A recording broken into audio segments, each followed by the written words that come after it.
హైదరాబాద్ పరిధిలోని ఘట్కేసర్లో నడి రోడ్డుపై రెచ్చిపోయారు పోకిరిగాళ్లు.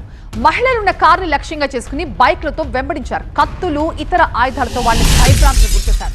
కార్ డాష్ క్యామ్ లో ఈ పోకిరీల వేధింపుల దృశ్యాలను రికార్డ్ అయ్యాయి. పోకిరీల ఆగడాలతో కారులో ఉన్న చిన్నారులు తీవ్ర భయాందోళనకు గురయ్యారు. హైదరాబాద్ పరిధిలోనే రక్షణ లేకపోతే ఇతర ప్రాంతాల్లో పరిస్థితి ఏంటని ప్రశ్నిస్తున్నారు బాధితులు. ఈ ఘటనపై వీడియోను పోస్ట్ చేసింది ఒక యువతి.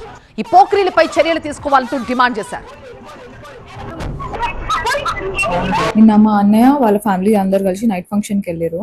ఎక్కడ గట్కేసర్ దాటినాక గట్కేసర్ అటు సైడ్ ఇంకా లోపలికి అయితే వచ్చేటప్పుడు కొంతమంది ఎట్లా అంటే చేజ్ చేస్తున్నారు, మొత్తం అటాక్ చేస్తున్నారు. ఎక్కడో ఊరవతలు జరగలేదు, గట్కేసర్ లైక్ బోడుపల్ లోపలికి వచ్చే దారిలోనే జరిగింది. అంటే అక్కడ ఒక ఫ్లైఓవర్ ఉంటది కదా, ఫ్లైఓవర్ దగ్గరనే జరిగింది. అంటే విత్ ఇన్ సిటీలోనే అందరి ముందల ట్రాఫిక్ ఏరియాలోనే ఇట్లా జరిగితే ఎవరు లేని ఏరియాలో అసలు సేఫ్టీ ఉందా మనుషులకి?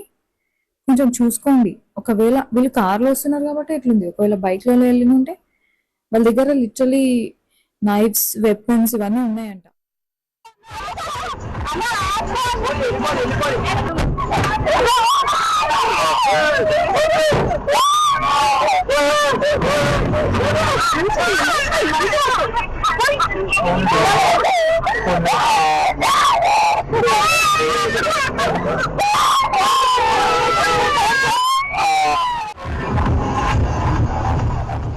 మేడ్చల్ జిల్లా ఘట్కేసర్లో జరిగిన ఒక ఘటనకు సంబంధించిన కార్ డాష్ క్యామ్ లో రికార్డ్ అయిన వీడియోను మనం చూస్తున్నాం.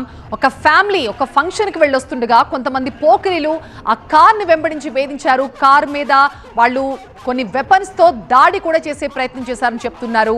సిటీ పరిధిలోనే ఇలాంటి ఆగడాలుంటే ఇక లోన్లీగా ఉండే ప్లేసెస్ లో అసలు సేఫ్టీ ఎక్కడుంది? దయచేసి పోలీసులు ఇలాంటి వాళ్ళపై చర్యలు తీసుకోవాలంటూ ఆ కార్లో ఉన్న ఫ్యామిలీ ఎవరైతే బాధితులు ఉన్నారో వాళ్ళు డిమాండ్ చేస్తున్నారు. పోకిరీల వేధింపులతో కార్లో ఉన్న లేడీస్, చిన్నపిల్లలు తీవ్ర భయభ్రాంతులకు గురయ్యారు.